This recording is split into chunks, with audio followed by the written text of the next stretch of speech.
मित्रांनो नमस्कार। आपण या व्हिडिओमध्ये बघणार आहोत की आपल्या पीडीएफ मध्ये असलेला डेटा आपण एक्सेल मध्ये कसा त्याला घेऊ शकतो। आता बघा, आपल्याकडे ही पीडीएफ फाइल आहे आणि ही पीडीएफ फाइल मला एक्सेल मध्ये घ्यायची आहे। त्यासाठी मी काय करेल, ही PDF file open with Word करेल। पीडीएफ फाइल मी काय करतोय, वर्ड मध्ये ओपन करतोय पीडीएफ फाइल। त्यावर मी राइट क्लिक केलं आणि ओपन विथ वर्ड आपण त्याला करूया।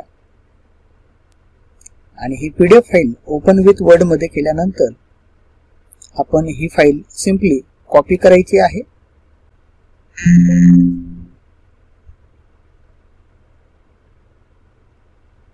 आपल्या पीडीएफ मध्ये असलेली ही फाइल आपल्याला या ठिकाणी आलेली आहे। आपण ओपन केली तिला मायक्रोसॉफ्ट डॉक्युमेंट वर्ड मध्ये।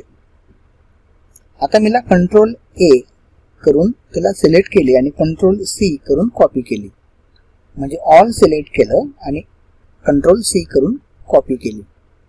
आणि आता मी जातो आपल्या एक्सेल च्या शीट वर।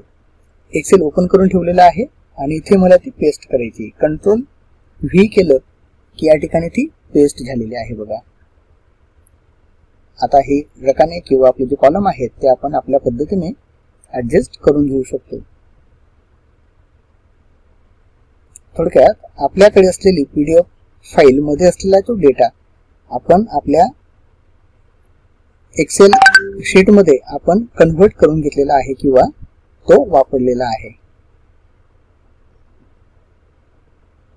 अगदी सहज आणि सोप्या पद्धतीने आपण बघू शकतो। या ठिकाणी सर्व डेटा हा एक्सेल शीटच्या आपण या ठिकाणी कॉपी करून पेस्ट केलेला आहे। तर अशा पद्धतीने आपण PDF file open with word document आणि वर्ड डॉक्युमेंट मध्ये ओपन झालेली फाइल जी असेल ती कॉपी करा आणि आपल्या एक्सेल शीट मध्ये पेस्ट करा। धन्यवाद।